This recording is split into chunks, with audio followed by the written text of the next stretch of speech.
All right, ladies and gentlemen, welcome back. Hour number 2 of the Steve Malzberg Hour number 2 of the Steve Malzberg Show. And, you know, we haven't really touched that much on Donald Trump today. He's in New Hampshire. He's having, you know, decent-sized crowds follow him around. It's very interesting, but I think we need to go to the source.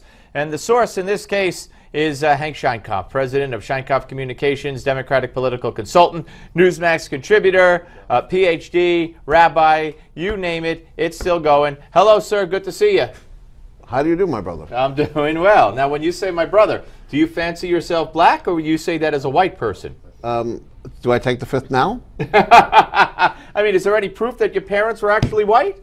Well, there's no proof that I had parents. Actually, I was raised by wolves in the forest. Just before we get to Trump and all that, this whole thing, it's like, how did this snowball to where it is right now? Because people love entertainment and they love insanity in this country. That's why they love Jurassic Park, and they love to see buildings falling down. It's a game show, you know. It's entertainment. And a reality show would do well with her? Absolutely. Hi, I'm black today. I'm Chinese tomorrow. You know, anything you'll be able to do. I'm an Asian. I'll be whatever you want. And of course, there's an alleged sex tape out there that her former black husband forced her to do, according to her, reportedly. So that will, I'm sure, gain some ratings. There'll be no gunpoint found there. Trust me. All right. So let me just start with this, with Donald Trump. I think he had a lot of interesting things to say. I think that the common person who doesn't have much interest in politics listens to him and says, yeah, you know, I hate my job. Yeah, I took a lesser job. Yeah, I've given up working. Yeah, I need to find a job. Okay, you want to build a wall around Mexico, keep out the illegals? Yeah, I like that too. You're telling me that, and not even a Republican has said this, none.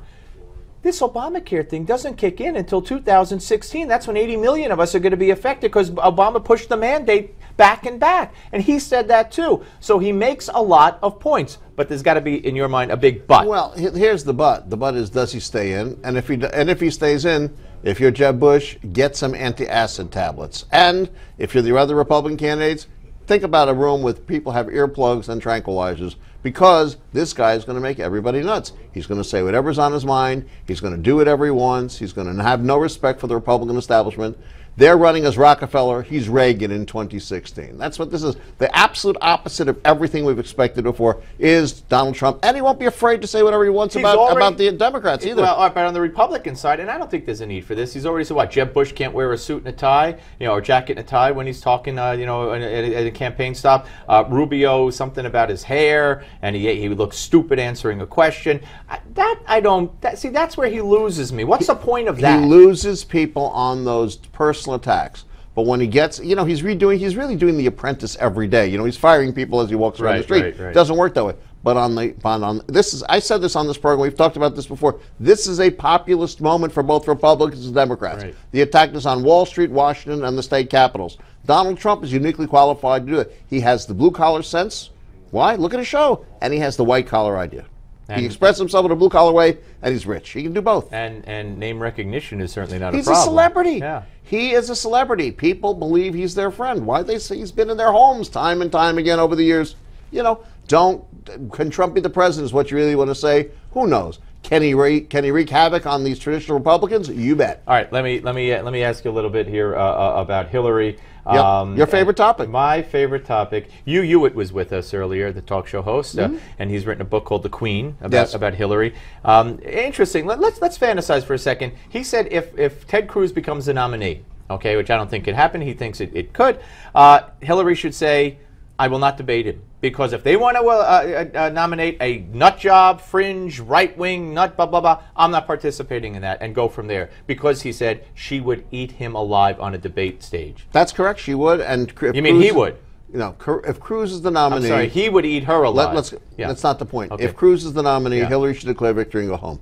But what about, should she debate him, or should she not debate? You agree with that strategy of not debating him, or it doesn't matter? It doesn't matter. It doesn't. If Cruz is the nominee, once America goes back and listens to the rhetoric, just put about $50 million on television with some of his best, Cruz's greatest hits. Okay, but so the debate wouldn't millions matter? of Americans will be searching for a net to put over his head. All right, but you also have some Hillary greatest hits too. What difference does it make? And I had soldiers guarding the email server and all this kind of crap. But they're not Ted Cruz. He is a brilliant speaker. Extraordinarily, he's not stupid. My very question smart then is, guy. would he not eat her alive in a debate? I don't know that that's the truth, but I do know that in the places that you need to win, he'd have a real problem winning against her. All right, so Jake Tapper has listed 45 separate times that Hillary pushed the trade bill that she now finally, after the vote, after many people said, where is she on this, finally came out and said she's against.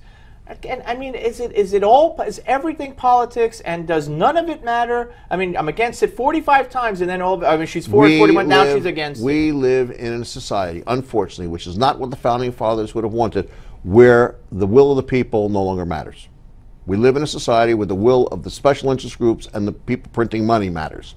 That's what this is about. So you don't have to take any position at any point and be remembered for it. All you have to do is at the moment, so those who pay the tab and those who get the others to pay the tab will say, voila. What do you make of the strategy, and how would you compare it to 4 years ago when she was this, some say alpha, I don't know if I'm getting it right, alpha male, alpha woman, whatever, where she was tough, the answer is yes. Ready, battle ready, hardened, and now she's like, oh, I color my hair. What is going on here? This is not about alpha versus beta. What this is about personal and human.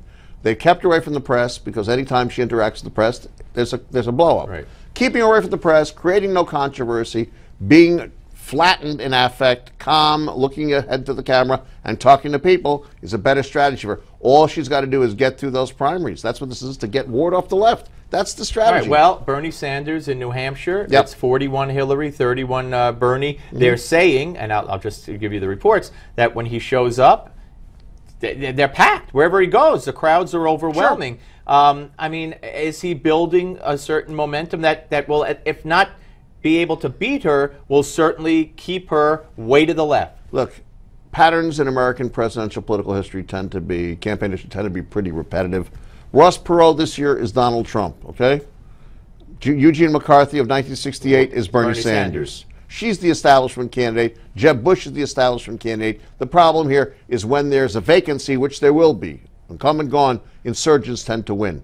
Therefore, she has to figure out when she becomes the insurgent. Right now, Bernie Sanders is the insurgent. Can he give her fits? Yeah. Why? In smaller states where turnouts are lower and more ideological voters are highly overweighted, he will tend to do better. And you talk about, you use the Ross Perot analogy for Donald Trump, and I had asked this of you, Hewitt, and some others.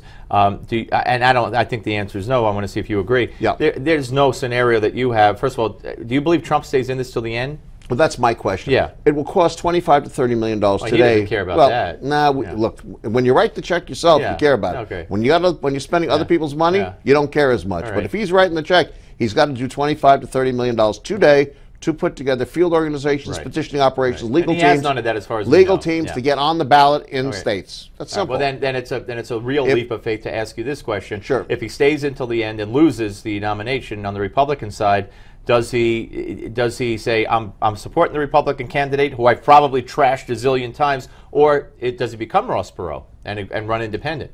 You cannot tell. Look, past practice is the best indicator of future activity. There is no past practice here. With him, We don't know yet. We don't know what kind of a candidate he's going to be in a real field if he stays. What we do know is that if he does stay, and if he is on the stage and he's doing these debates, wow, if I were the other guys, I'd be very worried. He will undo the Republicans and likely elect Hillary Clinton if he stays in. So you think so she's praying for if I were her, I would pray for Donald Trump's health for a long time to come. and one thing also that turns me off about Trump. Hallelujah, yes. He was asked by Stephanopoulos, and he gave Stephanopoulos a dig. He said, you shouldn't be asking me about Hillary Clinton. Just want you to know that, but I'll answer it anyway. So I'm glad he's not afraid. Donald Trump is not afraid. No. And he's a good. He happens to be a very nice fellow. I like him very much. But he was asked. You once said that you would like Oprah Winfrey to be your running mate, and he said, well, I still would. I think we'd win. And you can't say you want Oprah Winfrey to be your running mate. Here's a guy. Wait, we got 30 seconds. Yeah. Here's a guy who Okay, go ahead. Here's a guy who's done very well with minority people because they like him and respect him, period. All right, we shall see. All right, good to see you, Hank. Thank you for having me in. All right, folks, we're coming back, but we're going to send one lucky couple on a 7-day cruise, and here's what you do. You go to newsmax.com/sweepstakes and find out how to enter.